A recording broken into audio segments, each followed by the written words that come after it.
Alrighty, I think we can go ahead and get started here. So thank you everyone for joining. This is managing business risk using vulnerability scanning, brought to you by Randy Laudermilk and Frederick Scholl. I know in our invitation we said we were going to have Diane Riley, but she actually couldn't make it last minute. So we have our Vice President of Business Development, Randy, filling in. And yeah, another thing to note is if you have questions throughout the presentation, I'll be monitoring those in the chat, so feel free to send them in the chat, and we'll get to them towards the end. So without further ado, take it away, Randy. Thanks, Quinn. Let's see if we can go to the next slide.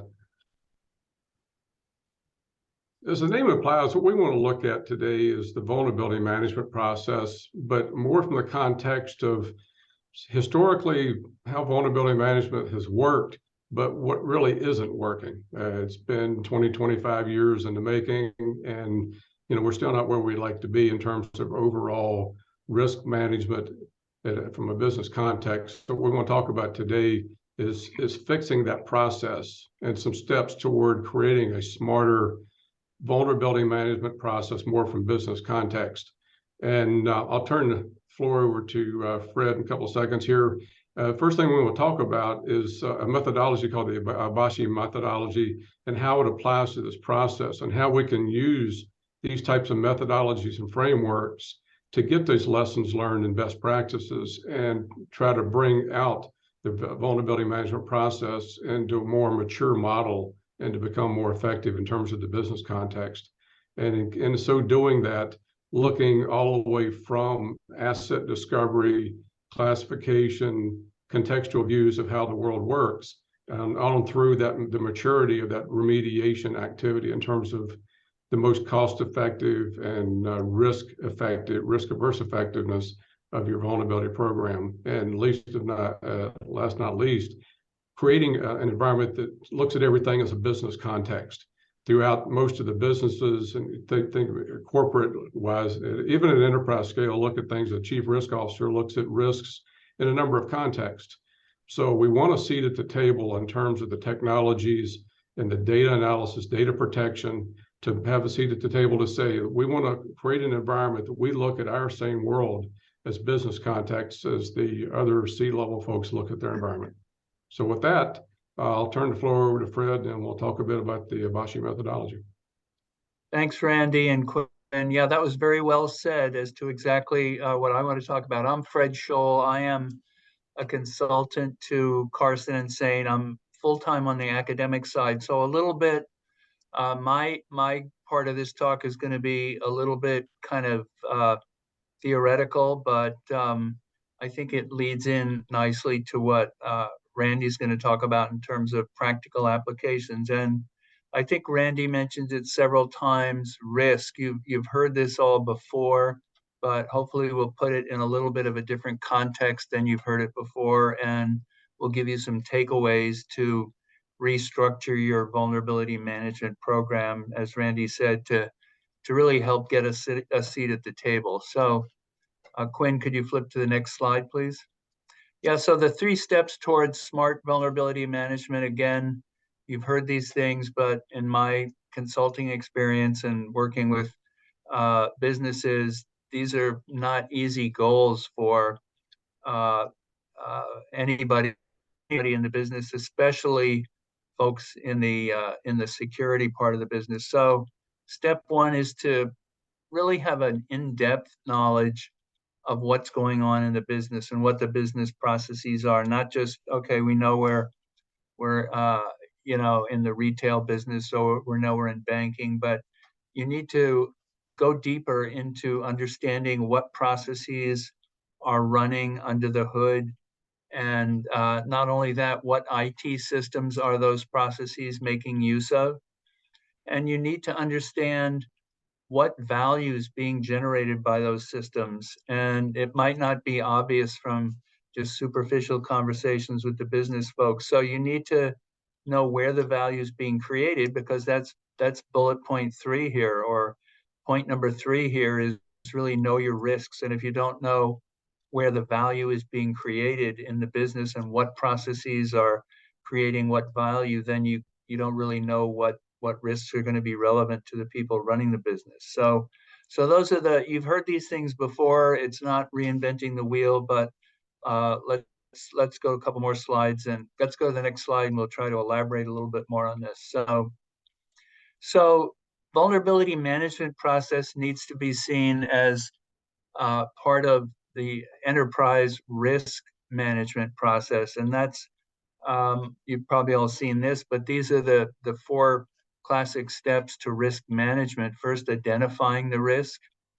What risks what risks do you see? And they can be seen at different levels.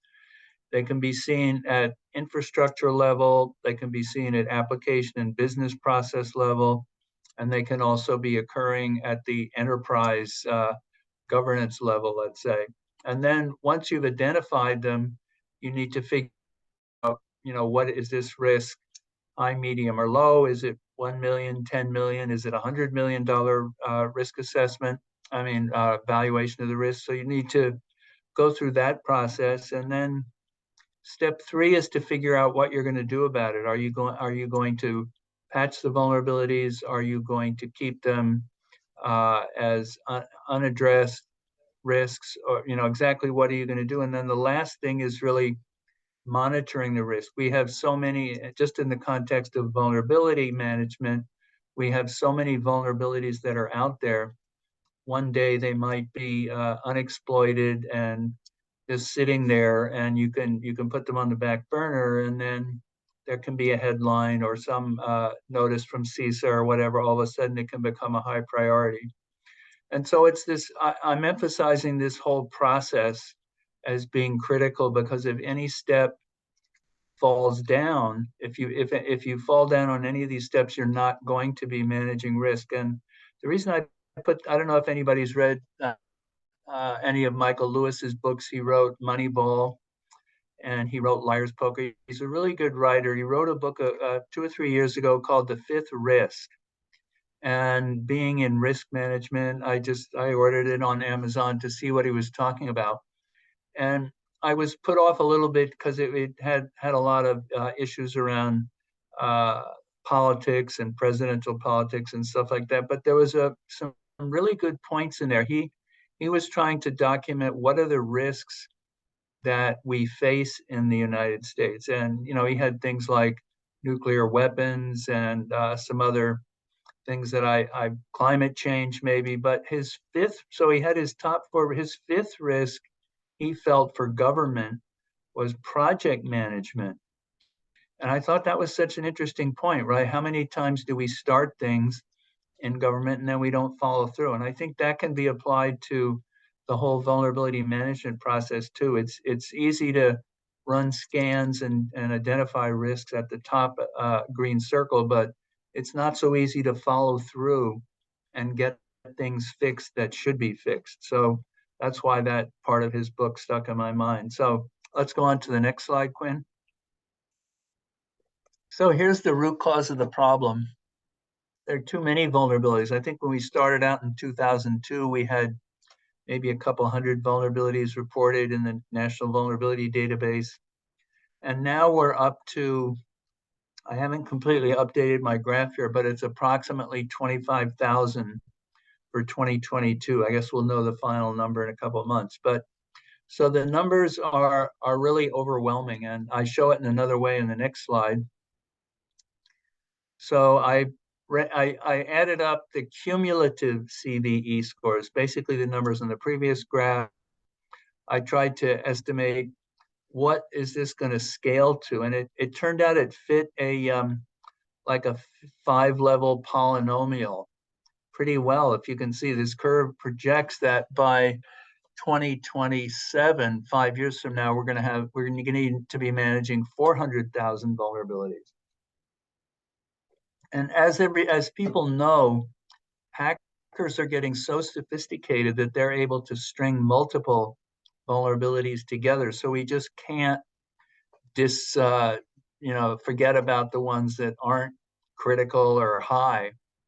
And so I was wondering what's going on here because I'm also involved with software security and teaching software security, and I'm wondering why are things so bad? And because we're really trying to create secure code. But so I took a look at one other market, the IoT market in healthcare, and it turns out it fit exactly the same curve in terms of overall market size, the same fifth dimension polynomial, growing at exactly the same rate as the number of CVEs. So my conclusion was that, well, we're not really bad at developing software. There's just so much of it. Everybody's implementing digital transformations. And so that's really where all these new vulnerabilities are coming from. So what that says is that I'm going to stake my hat on my curve here. I don't think this is going to go down with better analysis of software security and better, even better government regulations. There's just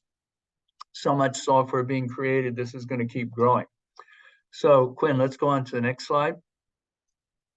So vulnerabilities, as I said, can be found at, this is the NIST, from the NIST document 800-30 on risk management. And it talks about 3 layers of systems and where vulnerabilities can occur and where risks can occur. And what we're talking about in typical technology vulnerabilities is going to be down at tier 3, the information systems level. Then we'll also have application level vulnerabilities up at tier 2. Typically, we're not concerned with major tier 1 governance type vulnerabilities in the technical vulnerability management that we're talking about here. But the reason I show this is that the 2 key parts of this slide are these arrows, or this diagram are these arrows on the side here: communication of vulnerabilities up to management and communication down from management as to what is the risk appetite. And so these 2 information flows on the side are going to be critical to figure out, is your vulnerability management process going to work?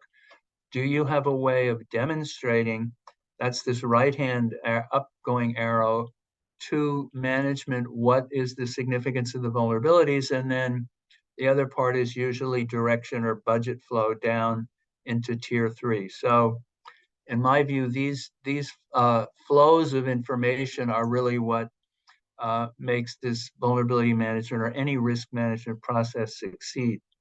So let's go on to the next slide, Quinn. So I said the first step is know the business, right? And a Harvard professor, Michael Porter, came up some years ago with something called a value chain. And he tried to create a model for how every business works, at least at a high level. And to me, it helped me think about businesses that I've been in, or academic institutions that I'm in. And it really focuses on what is the process that's generating value for the company. So he talks about basic inbound logistics, operations, maybe where you're building the product, outbound logistics, where you're shipping it, marketing and sales, where you're reaching customers, and then post-sale service. So every business has a chain like this. In addition, and the goal of being a security manager in such a business is figure out, at least at a high level, what this chain is. And there's going to maybe be multiple chains if you have multiple products. Then you also need to document what are the critical support functions that are going on in the business. And he talks about things like firm infrastructure, IT infrastructure, HR management, the people side, technology development. Are you using technology in your products and developing, do you have an R&D function? And then purchasing. I used to work for a big car company in Tennessee. Guess what was the critical function in that business? Was procurement, right? Because they're buying raw materials, assembling them, and shipping them out. So that was a super critical function in that business.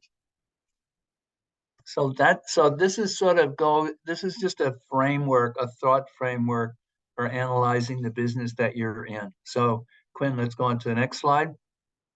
And so another framework that I'm going to introduce here is the Obashi data flow diagrams.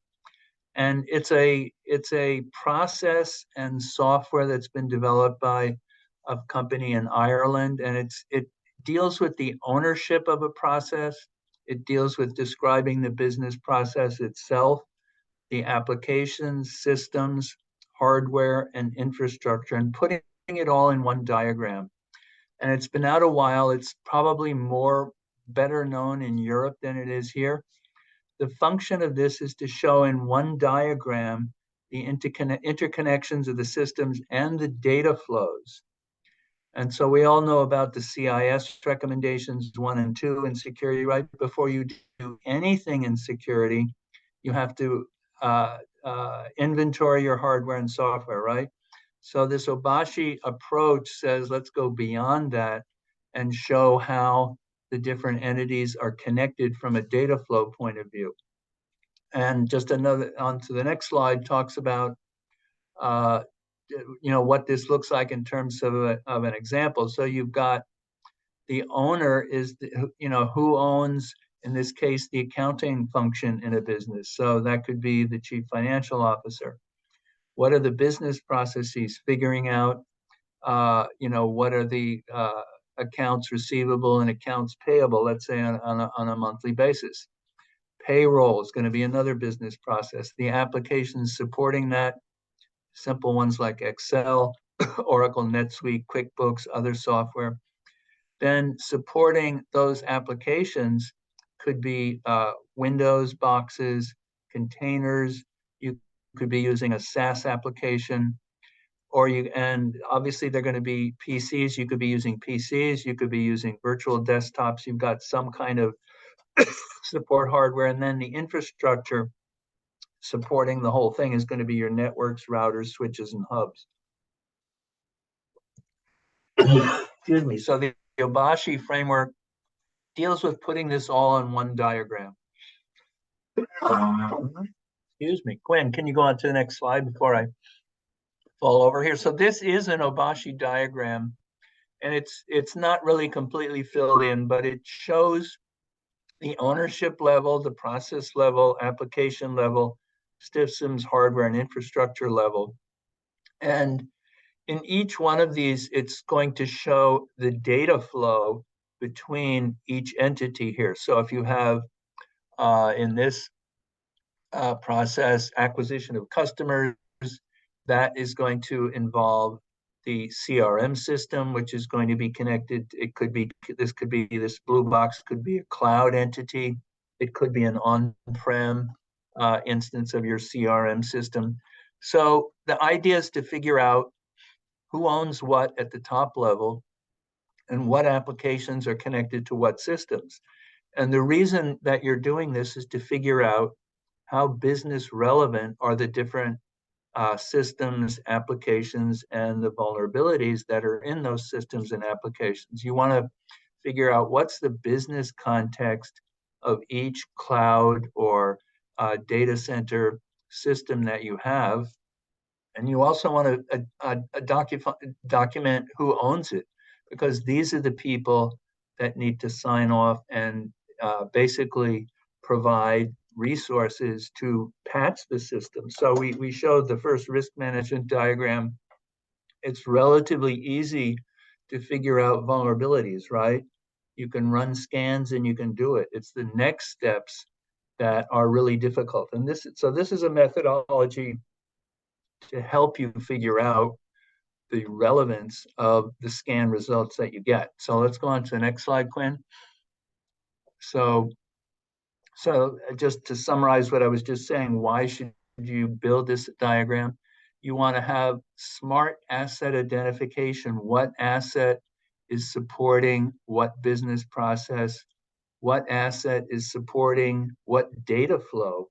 You need to know that to develop a good business context for the remediation process. And then the other thing is who are the asset owners up at the top. They're the ones that are going to fund the vulnerability patching. And so this type of diagram is a way to engage senior management so they can see that you've taken the time to figure out what are the business processes that, that's their language, right? And that you've taken the time to figure out what systems fit into what business process. And the fourth thing here on the lower right is you're going to have a different risk appetite in different parts of the business. So in the case of healthcare, if you're in the finance part of healthcare, that's probably going to have a different risk appetite for availability issues than if you're in a clinical side. And similar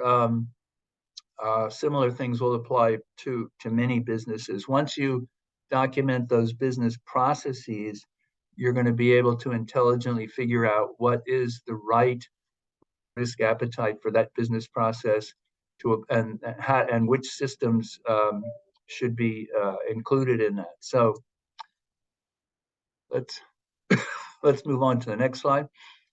So I talked about these Obashi diagrams kind of in abstract. They're not new. I mean, if you're familiar with Microsoft Stride threat modeling techniques, they say build these data flow diagrams. So they've been around a while. The cybersecurity framework recommends in their document, you need to map organizational communication and data flows. So you may have these data flow diagrams already if you're CSF compliant, or if you've done a business impact analysis, because you need the connectivity and application mapping for business impact analysis as well. So you may already have these. You can reuse the same data for smart vulnerability management. So another control or recommendation in the CSF is that you create a baseline of network operations and expected data flows for users and systems. And even PCI says the same thing. An accurate data flow diagram is maintained that meets the following, shows all data flows, updated as needed. So there's a lot of background for doing this. And let's go on to the next slide, Quinn, as to why you should do it.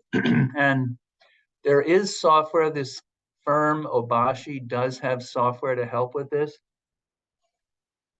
It's at obashi.co.uk. It's not totally automated yet. You need to integrate this with your CMDB system. But if you're a small or medium-sized organization, you may be able to build it out at some level manually. There is a book on the methodology. It's 30 pounds, I think. There's a certification exam. And there's another website that I recommend, differentthinking.de, a German website that has some other ideas on how to use this. And I guess if you want more information, you could contact Randy and we can try to provide some other thoughts on this. So can you go on to the next slide, Quinn? I think I had, so I talk about vulnerability remediation maturity. This is basically building up the effectiveness of your vulnerability management program. And it's really risk. I should probably title this risk. That's what we're talking about. It's so easy to get overwhelmed with numbers and scores. So at least my recommendation is start with this Obashi framework, develop an understanding of the business, document it, create that diagram, know what systems are supporting what processes. And then once you have that, you're ready to move into a more effective vulnerability management program. You'll understand which assets are exposed to the internet, which assets are business critical. You may also want to take into account threat information, like knowing which vulnerabilities are being actively exploited. And the last thing, the ideal thing is you're going to have a series of risk scenarios. What could go wrong? That's Adam Shostak always says that in his threat modeling class. What could go wrong? So if you run these risk scenarios, then you can figure out which assets are subject to particular risk scenarios that you might be vulnerable to. And then you can go ahead and build out a better, more business aligned vulnerability management program. So Quinn, I think, can you go on to the next one? That might be my last slide. I think Randy's going to, so that was kind of the theory recommendations, and Randy's going to pick up more of the practical side of this. Thanks, Fred. Before we start this diagram, it's interesting, Fred, you made a comment about risk scenarios.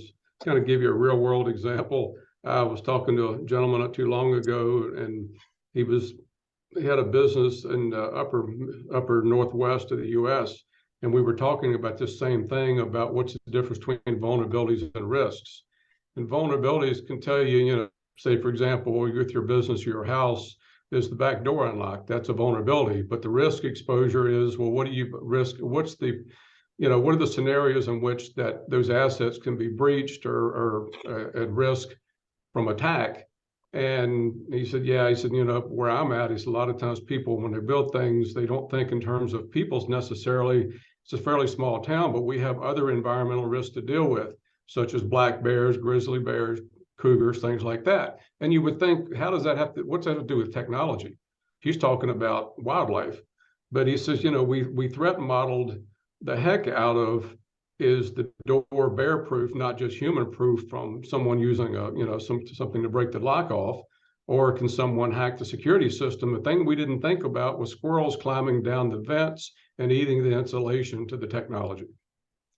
So those models, you have to kind of think holistically when you look at threat modeling, to not only look at what your vulnerabilities are and the value of your assets, but in terms of risk, it's not just about technical exploitation and outside threats. There's insider threats, but there's also environmentals that can be just as effective. So he said that was a scenario they never modeled, and that was the first thing that brought their technology down, was a squirrel. So anyway, we'll get back to the topic of discussion, but that always it was always important to me to realize that sometimes if all you know how to use is a hammer, every problem looks like a nail. And in his case, that was exactly the thing that got him in trouble. So, back to the topic, we're talking about traditional vulnerability management. Everybody's seen this type of thing, regardless of what technology you used. So many times we've gotten so conditioned to scan, analyze, report. And as Fred talked about in terms of modeling things from business contexts and risk scenarios and all that, we typically haven't done that. And that really starts to lead us down a path of why are we in the shape we're in. If you think about this example, yes, we've done great at creating a pie chart or, some donut or something like that, shows things by categories, but then out the raw data is 5,000 results. Scanners are great at producing raw records. And we're looking at things by CVEs, and we're looking at things by mathematical models in terms of scores. And we get caught up in IP address and CVE and CVSS numbers. And not a thing we just talked about gives you a seat at the table in terms of business context. I can't look at that CVE and really tell you what's behind that in terms of, does that really create a risk exposure quite yet? It gives me technical details about what the vulnerability of the host would be, but that's all the context. And as far as mathematical scores, too many times quantitative values are important, but I'll give you an example how it can lead us astray. I was on a program one time and we did something and we says, okay, we've got one result that's an 8.8 and we have another result that's 7.5. And the director at the table says, does that mean that other vulnerability is 1.3 more important? He was looking at it, I got to make a decision today where I put my resources, and we were trying to defend the difference between 8.8 and 7.5. No business context, no threat context, just sheer mathematical sorting, and that really didn't give us the value that we needed. So that it kind of starts to tell us what the problem is with traditional vulnerability management. So many times we get caught up in the technical aspects of what comes out of NVD, and there's nothing behind it to give us real business importance to know where to put our critical resources to give us the most bang for the buck. So Quinn? So if we think about data context and business context, as Fred discussed, if you don't have context in terms of what you own, measure what matters, and so if you look at something in terms of even trends, what is new, what got returned, what got removed. That can tell you how effective your program is in terms of, as I'm going along, am I solving all of my problems, or am I just kind of,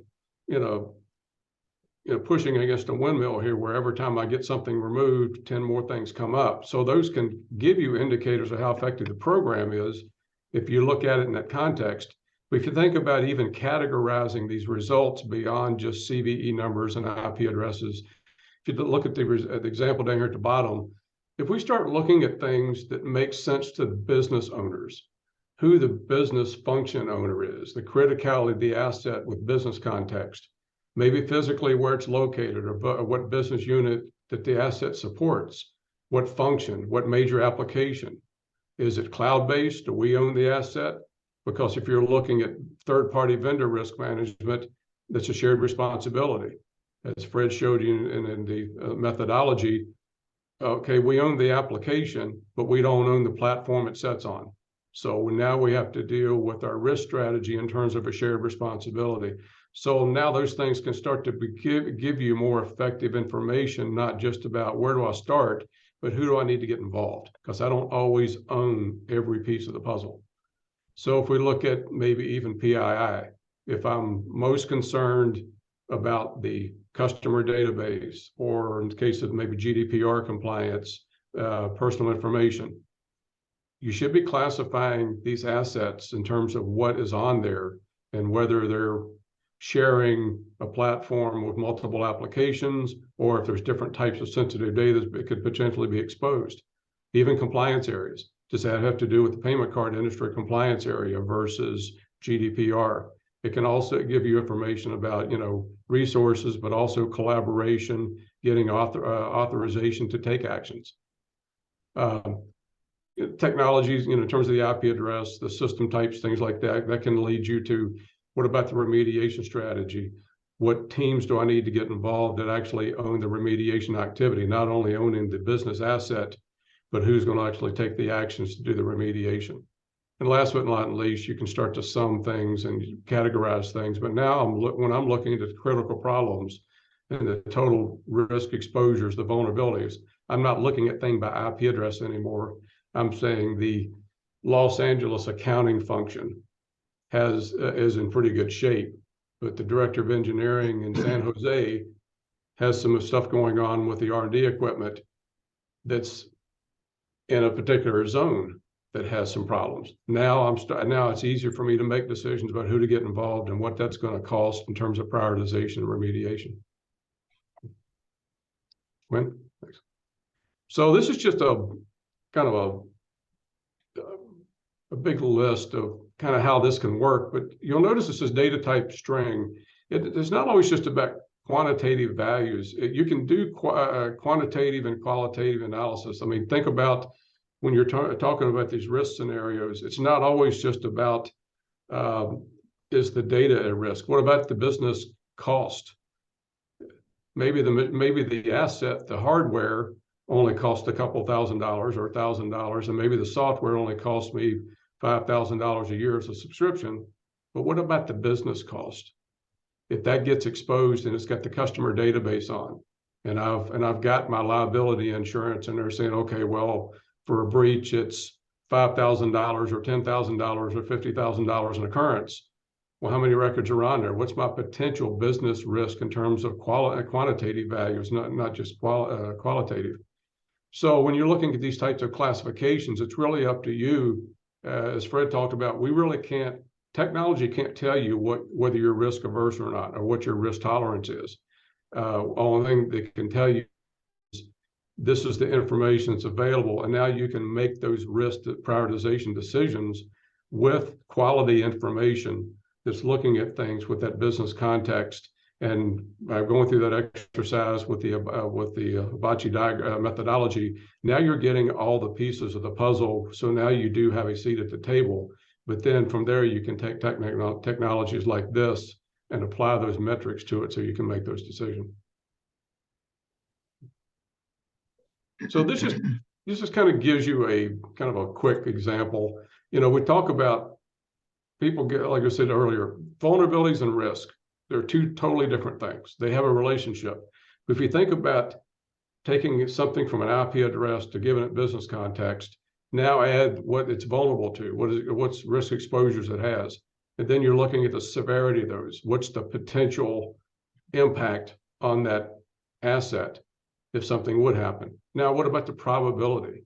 Are exploits out there in the wild? Are they actively being exploited? You need all of those pieces, the assets, what it means to the business, what they're vulnerable to, and the potential risk exposure. Like we talked about earlier, it's great to fix the front door so a grizzly won't climb over the door, but then the squirrel climbs down the vent. So you have to know what those risk exposures are and the probability to really identify what your true business risk is. Right. So just kind of looking at just sort of in summation, you look at these. So what if I take that and expand it out? The highlighted areas on the left side are related to the assets. We've got some technical attributes as well. Then we're looking at the severity of the vulnerability. We look at whether exploits are out there. You know, many times we think about, you know, the hackers and attackers of the world sitting in a room writing their own code. They rarely do that. Most of them are what they call script kiddies. They buy code off the internet for a few bucks, and then they direct that code at something they can find. And whether they're using, you know, even open source or pretty low cost subscriptions to get access to information to find out what technologies are easily accessible. You look at Shodan, that's a perfect example. It's a website you can get access that pretty much tells you anything that's publicly exposed on the internet. So you can do searches. Are they printers? Are they industrial control systems? Are they IoT? Are they, you know, websites, web servers? And then direct your exploit code at them accordingly. And so organizations like CISA take that information into account and find out what threat intelligence is out there and what is actively going on. So when I'm looking at my 10,000 vulnerability records, that would be my traditional way of looking at things. Now with this kind of a context and looking at things from a risk. So now I'm looking at, you know, the whole world, the universe as it applies to business. Now I'm making decisions. Maybe I address two of these issues immediately, and maybe some of these others can wait till tomorrow. And so now that you're making those decisions, resources are a premium. Resources are expensive.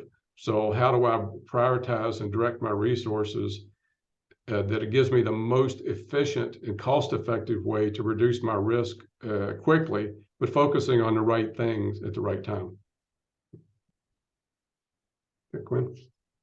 So, you know, this is just another example, but it just kind of shows you that now when you're looking at those diagrams we saw before, you're no longer looking at things just a whole list of IP addresses. Now, when you're doing aggregations or you're feeding external systems, maybe whether they're SIMs or GRCs or risk registers or POAMs or XDR platforms, those type of things. Now, when you're feeding information, you really do have a seat at the table because you're giving them information about the business, and they can feed that in accordingly and align that with other pieces of the puzzle that maybe come from other systems. So the interoperability of the technologies are all working together within a common methodology, and so such as Obashi and some of the other frameworks.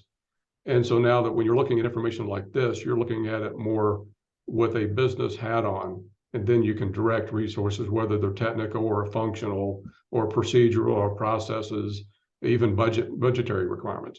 And so now that makes sense in terms of major applications. Maybe they're non-critical, but you're making decisions based starting out with business, and then you can get to the technical as the tactical level implementation. So I think, Fred, at this point, I'll turn things over to you. We do have kind of a summation that talks about all the different seats at the table, but Fred, if you'd like to speak to this a bit.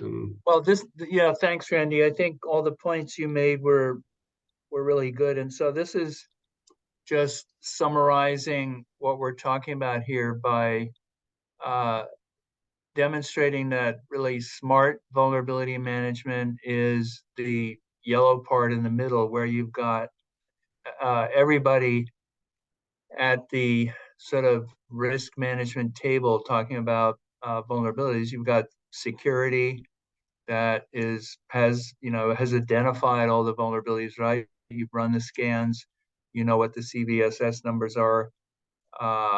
You have IT, it's the IT department that has to make the changes in the systems or put in additional controls.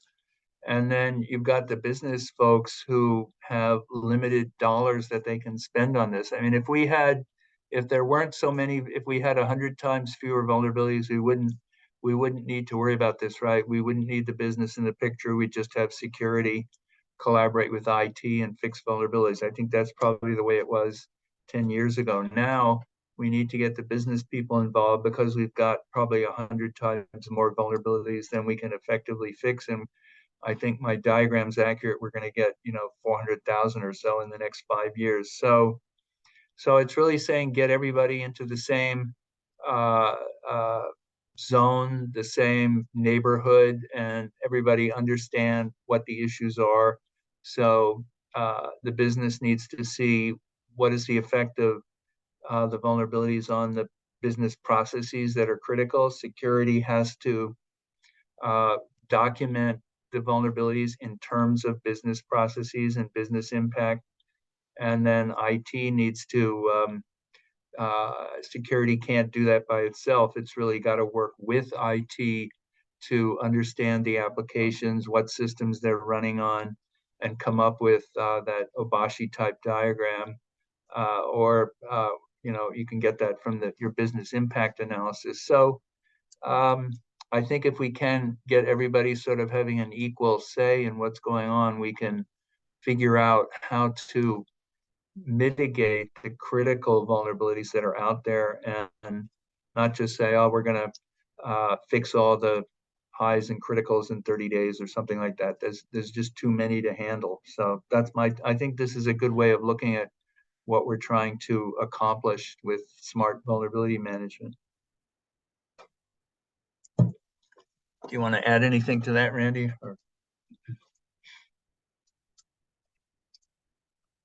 I guess, one thing, just in closing, we talk about business and the security teams and the IT teams, but one thing that can't get overlooked as well is the third-party relationships. Each one of these in this model, whether it's the IT department dealing with software and hardware vendors and network vendors and cloud vendors, or it's a security team dealing with maybe compliance vendors and the like. And then the business, of course, they've got any number of vendors that provide business services and application services, hosting services, infrastructure services. So when you look at this, there's certainly an intersection there that says there is commonality in the middle in terms of what they do. But I think the one thing that makes it even enormously more complex is when we talked about ownership, the functional owners have ownership of the business asset, but oftentimes when you're dealing with risk management, there's also that shared responsibility, and it makes it more complex when you're dealing with maybe cloud providers and application vendors. And just like we saw with industrial control systems, 20 years ago, half the technologies out there wasn't even connected to the internet. But out of efficiency, they put wireless radios on everything, and software and hardware that was built before the internet existed, all of a sudden suddenly is connected to the internet with no security built in. So, you have to deal with these vendors in terms of how you're going to mitigate the problems and, who's responsible for what aspect. You can patch the systems when it comes to next generation technologies or what it means to you. These third party relationships are just as important as what you can deal with internally. I think that's good. So each one of these groups could have third parties that they're dealing with, right? So exactly. Yeah.